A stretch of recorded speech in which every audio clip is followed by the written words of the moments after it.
विकल्प तो बहुत है मार्ग भटकाने के लिए, लेकिन मेरे भाई संकल्प एक ही काफी है मार्ग को मंजिल तक पहुंचाने के लिए। नमस्कार दोस्तों, मैं हूं अमित राज अमृत। प्रोटेस्ट तो जारी रहेंगी जब तक सरकार जो है वैकेंसी का लेवल नहीं बढ़ा देती है, पोस्ट नहीं बढ़ा देती है, जब तक हम लोग प्रोटेस्ट करते रहेंगे। लेकिन उस बीच एक बहुत बड़ा मसला आता है सामने, जो 2018 में हमारे आंखों के सामने रूह कांप जाने वाली विषय संबंधित थी। उनसे समस्या के बारे में बता रहा हूं कि दोस्तों, यदि आप सही से डिटेल फिल नहीं कीजिएगा तो आपका जो फॉर्म रिजेक्ट हो जाता है। लास्ट टाइम सब कुछ आप कर लेते हैं, CBT 1 अच्छा से क्वालिफाई हो जाते हैं, CBT 2 हो जाता है आपका, CABT हो जाता है आपका, DB हो जाता है, मेडिकल हो जाता है। साइको होने के बाद आपको पता चलता है कि आपने फॉर्म गलत भरा था और आपका जो पूरा प्रोसेस है वो कैंसिल आउट हो जाता है और आप जो है वहां से आंसू लेकर के वापस चले जाते हैं। तो ये नजारा मेरे आंखों के सामने हुआ था और मैंने सोचा कि इस बार आपको कंप्लीट डिटेल बताऊं। हालांकि रेलवे ने जो नोटिफिकेशन जारी किया है वो तो काफी लंबा डिटेल है मेरे भाई। आप पूरा YouTube चैनल खंगाल मारो, सारे टीचर को देखो, उन्होंने क्या किया है। सिर्फ ये फॉर्म निकला है, इतना पैसा लग रहा है, ये क्या मैट्रिक इंटर होना चाहिए, इतना सीट है, बाकी बस इतना से ज्यादा डिटेल आपको कोई नहीं बताता। ये आपको कोई नहीं बताएगा कि OBC में EBC कहां से आ गया, NCL कैसे जमा करेंगे, कौन सा NCL का नंबर पड़ेगा, SDO का पड़ेगा या CO के पास पड़ेगा, कौन सा मोहर से आपका जो है वहां सबमिट होगा। इस प्रकार से डिटेल आपको कोई नहीं बताता है। और बहुत सारे हमारे समाज में फर्जी यूट्यूबर भी हैं जो व्यूअर के नाम पर आपको भड़काने की कोशिश करते हैं और आपके दिमाग की जो है मानसिकता को वो चेक करते हैं और उसी का वो इस्तेमाल करते हैं। तो आप घबराइए मत, क्योंकि मैं हूं अमित राज अमृत और आपको लेकर आया हूं अमृत सोशल अफेयर पर। इस चैनल का उद्देश्य यही है कि समाज में जो भी कुरीतियां हैं उसको पर एक नजर डाली जाए और उठाया जाए इस वीडियो के माध्यम से। तो आइए, आपको इस वीडियो में पता चलेगा कि रिजर्वेशन का क्या प्रोसेस होता है। ALP में RRB का जो ALP फॉर्म आया है उसमें रिजर्वेशन का क्या प्रोसेस है और कैसे हम लोग, आज का इस वीडियो का मुख्य उद्देश्य यही रहेगा कि हम लोग कैसे जो है उस फॉर्म को सबमिट करेंगे, फिल करेंगे कि हमारा फॉर्म जो है रिजेक्ट ना हो। हम अपने क्राइटेरिया कास्ट को देखते हुए, हम अपना कैटेगरी को देखते हुए उस फॉर्म को भरेंगे ताकि हमारा फॉर्म रिजेक्ट नहीं होगा। उससे पहले मैं आपको बता दूं कि ALP का जो एग्जाम होता है वो 5 फॉर्मेट में होता है, यानी कि 5 प्रोसेस से आपको गुजरना होगा, तभी आप असिस्टेंट लोको पायलट बन पाएंगे। तो आप जो है, पहला प्रोसेस क्या है? पहला प्रोसेस ये है मेरे भाई, CBT 1 यानी कंप्यूटर बेस्ड एग्जामिनेशन होता है वो। तो आपको CBT 1 देना होगा, वो क्वालिफाइंग नेचर का होता है। उसके बाद आपको CBT 2 देना होगा। ये 2 एग्जाम हो गए। इसके बाद आपको CABT देना होगा, ये तीसरा प्रोसेस हो गया। उसके बाद आपको मेडिकल देना होगा, ये चौथा प्रोसेस हो गया। और 5वां प्रोसेस वो आपका DB हो गया। और DB में ही जाते जाते सारे बच्चे फेल हो जाते हैं। फेल नहीं हो जाते हैं, मतलब DB मतलब डॉक्यूमेंट वेरिफिकेशन, और डॉक्यूमेंट वेरिफिकेशन में ही वैसे बच्चों जो गलत फॉर्म फिल किए हैं वो लोग निराश होकर वापस लौट जाते हैं। तो आइए ना, कंप्यूटर स्क्रीन पर चलते हैं और कुछ पैराग्राफ जो हमने कॉपी पर भी पॉइंट आउट किया है उसके बारे में भी हम लोग कंप्यूटर स्क्रीन पर समझेंगे। और कुछ पॉइंट जो है हम लोग कॉपी में भी नोट किए हैं। पूरा जो पेपर है आपका करीब 20 से 25 पॉइंट है उसमें। तो पूरा प्रोसेस को जानने के लिए आप इसी YouTube चैनल से कनेक्ट रहो।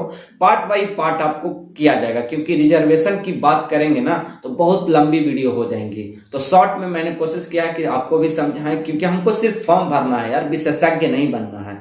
तो सिर्फ फॉर्म भरने तक जो भी इंपॉर्टेंट बात होंगी मैं उसके बारे में बात करूंगा।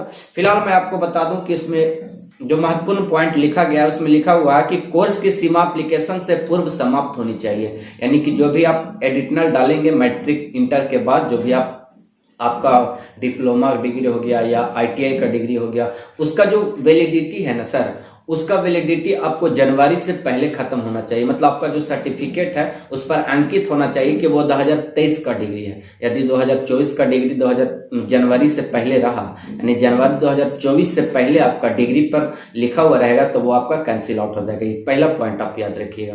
उम्मीदवार को एक आरआरबी के लिए आवेदन करना होगा, यानी कि हम लोग जो है पहले बहुत सारे केंद्र हम लोग ले लेते थे, जैसे बोर्ड हम लोग सिलेक्ट करना होता था ना, उसमें तो आरआरबी बहुत सारे बोर्ड लेते, चंडीगढ़, हैदराबाद, फलना ठिकाना हम लोग ले लेते थे। कुछ लोग न्यू दिल्ली ले लिए, कोई लोग बोलते हैं सर कि दूर में अच्छा देता है, कोई कोई पटना भी ले लेते हैं। तो ऐसा अब नहीं होगा मेरे भाई। अब आपको एक ही बोर्ड सिलेक्ट करना होगा, या तो आप न्यू दिल्ली सिलेक्ट करो या तो आप चंडीगढ़ सिलेक्ट करो, आपको जो मर्जी है आप सिलेक्ट करो, लेकिन एक ही बोर्ड आपको सिलेक्ट करना होगा।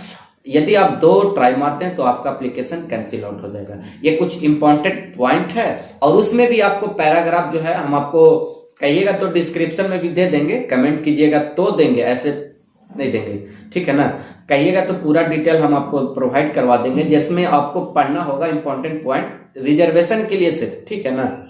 यदि आप जानना चाहते हैं कि रिजर्वेशन का क्या प्रोसेस उसमें लिखा हुआ है, तो हमने इंपॉर्टेंट पॉइंट जो वहां पे नोट कर लिया है। जैसे 5.2 आपको पढ़ना जरूरी है, उसके बाद 7.0 यानी 7 पॉइंट से लेकर के आपको 8.2 तक पैराग्राफ को डिटेल पढ़ना होगा, क्योंकि वहां पे लिखा हुआ है कि हॉरिजॉन्टल जो होता है वो रिजर्वेशन क्या होता है, उसके बाद वर्टिकल रिजर्वेशन क्या होता है, पूरा डिटेल लिखा हुआ है। लेकिन कोई बात नहीं, चिंता का बात नहीं है, हम आपको कंप्यूटर स्क्रीन पर ले करके और आपको समझाने का प्रयास करेंगे। चलिए कंप्यूटर स्क्रीन पर। और उससे पहले मैं आपको बता दूं कि आप मेरे चैनल पे नए हैं तो सहयोग करें हमें, क्योंकि मैं नया हूं, आप नया नहीं हैं। हमारे चैनल को सब्सक्राइब करें और दोस्तों तक फैला दें। आइए कंप्यूटर स्क्रीन पर।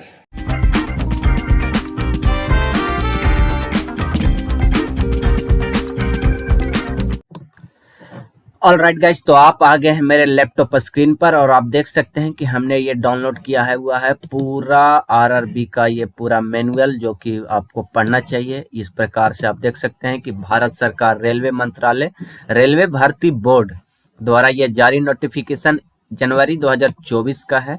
आप देख सकते हैं यहाँ पे पूरा डिटेल लिखा हुआ है। सहायक लोको पायलट यानी ALP के बारे में आपको पूरा डिटेल लिखा हुआ है। इसमें डेट भी दिया हुआ है कि आपको 20 जनवरी से एप्लीकेशन स्टार्ट होंगे, लेकिन अभी आपको एप्लीकेशन भरनी नहीं है, क्योंकि हम लोग अभी कर रहे हैं प्रोटेस्ट।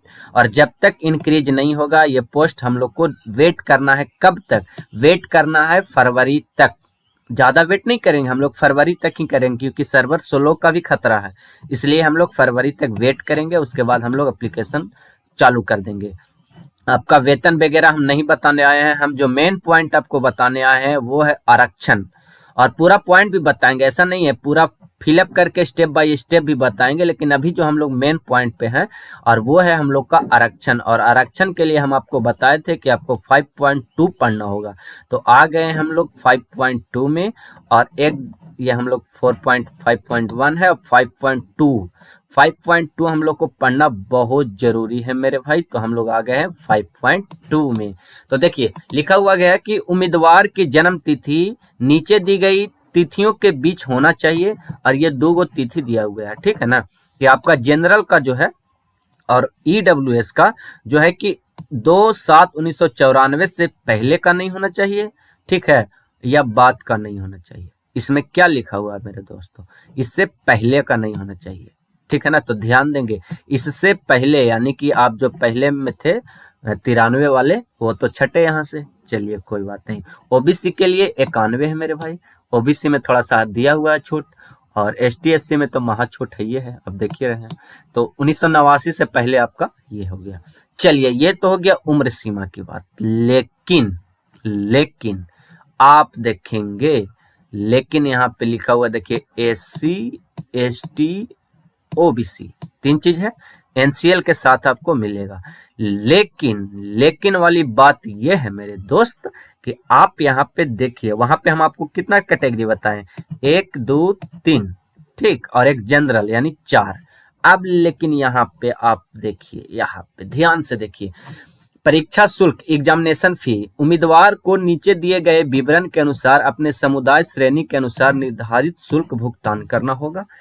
पहला में लिखा हुआ है कि सभी उम्मीदवार के लिए क्रम संख्या 2 के नीचे उल्लिखित श्रेणियों को छोड़कर प्रथम चरण CBT 1 में उपस्थित होने पर 500 रुपया शुल्क लगेगा और 400 रुपया वापिस कर दिया जाएगा। ठीक है, ये तो हो गया सभी उम्मीदवारों के लिए। चलिए, अच्छा, इसमें कुछ आरक्षण है। इसमें उन उम्मीदवारों के लिए जो SC, ST, एक्स सर्विसमैन, महिला, ट्रांसजेंडर, अल्पसंख्यक या इकोनॉमिकल बैकवर्ड क्लास EBC। देख लीजिए दोस्तों, यहां से एक नया कैटेगरी आ गया है ना, EBC। तो EBC से संबंधित है उन उम्मीदवारों के लिए सावधानी है, चेतावनी है। देखिए क्या है, EBC को OBC या EWS के साथ भ्रमित नहीं किया जाना चाहिए। मतलब कि ये साफ आपको कह रहा है मेरे भाई कि EWS अलग है, OBC अलग है और EBC ये भी एक अलग चीज है, यानी तीनों फॉर्मेट एक अलग अलग है।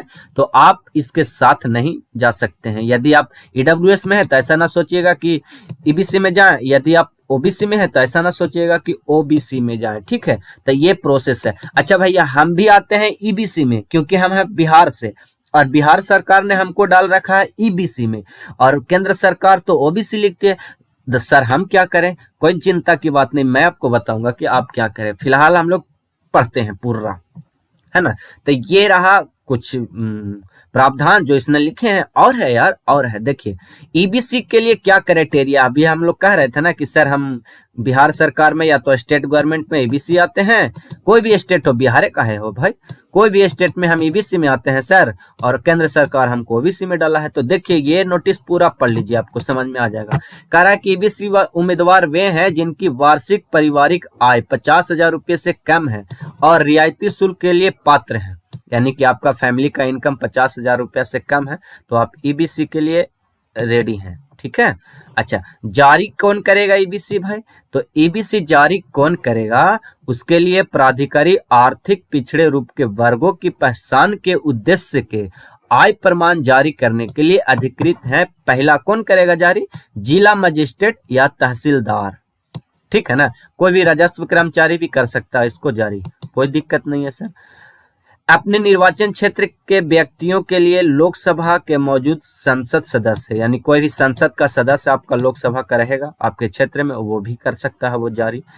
जिले का राज्यसभा का भी सदस्य कर सकता है। ठीक है ना, यानी राज्यसभा लोकसभा का भी कर सकता है, या देश का कोई भी केंद्रीय मंत्री कर सकता है आपका। अच्छा, उसके लिए पात्रता क्या होना चाहिए? BPL कार्ड और EBC कार्ड जो होता है उनको गरीबी उन्मूलन कार्यक्रम के तहत जो केंद्र सरकार द्वारा दी गई होती है प्रमाण पत्र, उसको भी आपको लगाना होगा। अच्छा, इज्जत MST रेलवे द्वारा भी जारी होता है, उसको भी आपको लगाना होगा। अच्छा, इसके बाद जो इम्पोर्टेंट बात है भाई, कि सभी EBC उम्मीदवार जो रियायती शुल्क चाहते हैं उन्हें ऑनलाइन आवेदन में वैध EBC प्रमाण पत्र या BPL कार्ड, इज्जत MST के प्रासंगिक विवरण भरने चाहिए और DV के समय इसे मूल रूप में भी जमा करना होगा। यही पॉइंट मैंने मेरे भाई, यही पॉइंट, ठीक है ना। यही पॉइंट के कारण DV में बहुत सारे बच्चे हमारे आंखों के सामने छट गए थे। तो ये पॉइंट आप याद रखेंगे कि DV के समय आपको वही डॉक्यूमेंट वहां ले जाना होगा जो इस EBC के समय आप जो है भरे थे, अन्यथा उनकी उम्मीदवारी अस्वीकार की जाएगी। यहाँ स्पष्ट लिखा हुआ है मेरे भाई, आप जो इस पॉइंट को इग्नोर मत करना। ठीक है, नोट पॉइंट में भी पढ़ना बहुत जरूरी है कि EBC और EWS अलग अलग श्रेणियां हैं। EWS अलग श्रेणी है और EBC अलग श्रेणी है। EBC को OBC के साथ भ्रमित नहीं किया जाना चाहिए। ठीक है, EBC उम्मीदवारों को पता होना चाहिए कि वे केवल शुल्क रियायत के हकदार हैं और नौकरी में आरक्षण नहीं मिलेगा।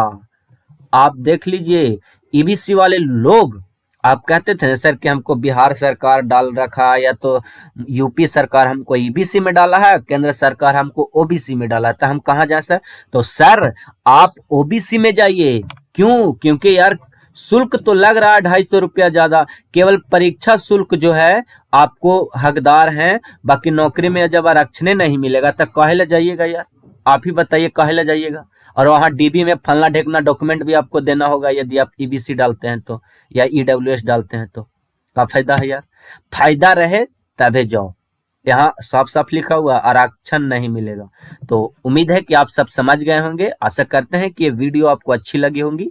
आप देखिए यहाँ पे लंबवत आरक्षण वर्टिकल रिजर्वेशन के बारे में भी है। तो वर्टिकल रिजर्वेशन में आपको कह रहा है कि इकोनॉमिकली वीकर सेक्शन यानी ईडब्ल्यूएस, शेड्यूल कास्ट यानी एससी, या schedule tribe and other backward caste यानी कि नन ओबीसी के बारे में जो बात हो रही है, नन क्रीमी लेयर वाला के लिए लंबवत आरक्षण प्रदान करता है। यानी कि आपको मिलेगा तो मिलेगा आरक्षण, ठीक है ना, जहां भी लागू है और अब स्वीकार्य होगा, ठीक है ना। जैसा कि मूल सूचित किया गया है कि मौजूदा नियमों के तहत डेंटिंग रेलवे, ठीक है ना, केवल वे समुदाय जो भारत सरकार द्वारा एससी, एसटी या ओबीसी के रूप में मान्यता प्राप्त है आरक्षण के लिए पात्र हैं। आप एक बार जो है वेबसाइट पे विजिट भी कर लेंगे कि हमारा कैटेगरी कास्ट कौन जाति में आता है, कौन कैटेगरी में आता है, ओबीसी में आता है, एसटी एससी में आता है। कोई लोहार वगैरह करके भी आया था तो उसको एसटी में डाल दिया था बिहार सरकार, और कोई सरकार भी डाला है उधर भी, यूपी देने भी। तो आप अपना चेक कर लो मेरे भाई, और तुमको नहीं चेक करने आता है तो कमेंट करो ना हमको, हम सब कर देंगे आपके लिए, ठीक है। अच्छा, ईडब्ल्यूएस और ईबीसी के लिए अलग अलग श्रेणियां हैं। बार बार ये बात लिख रहा है, देखो नोट पॉइंट में बार बार लिख रहा है कि ईबीसी ईडब्ल्यूएस अलग श्रेणी है। ईबीसी उम्मीदवार किसी भी नौकरी के आरक्षण के लिए हकदार नहीं है। यार तुम नौकरी में आरक्षण नहीं दोगे तो क्यों भरेगा ईबीसी वाले लोग? याद रखना मेरे भाई, याद रखना। तो ये सब डिटेल है, आपको ध्यान से पढ़ना चाहिए मेरे भाई। और ये सारे डिटेल जो है आपको जो है अलग वीडियो, और अभी वीडियो तो लंबा हो रहा है, नहीं तो और डिटेल में आपको पढ़ते और क्या दिक्कत हुआ था जो 2018 में हमारे आंखों के सामने, वो भी बताते आपको। लेकिन वीडियो काफी लंबा हो रहा है तो हम लोग नेक्स्ट पार्ट तुरंत बनाएंगे अगले दिन। तो आप जो है चैनल को सब्सक्राइब करके रखो, बेल आइकन को भी दबा लो ताकि आपको ये लेटेस्ट अपडेट मिलती रहे मेरे भाई। और हाँ, फर्जी यूट्यूबर के चक्कर में मत रहो, जो आपको ऑथेंटिक जानकारी नहीं देते हैं उसको इग्नोर करो, ठीक है ना। तो चलिए मिलते हैं किसी और नेक्स्ट वीडियो के साथ। धन्यवाद, जय हिंद।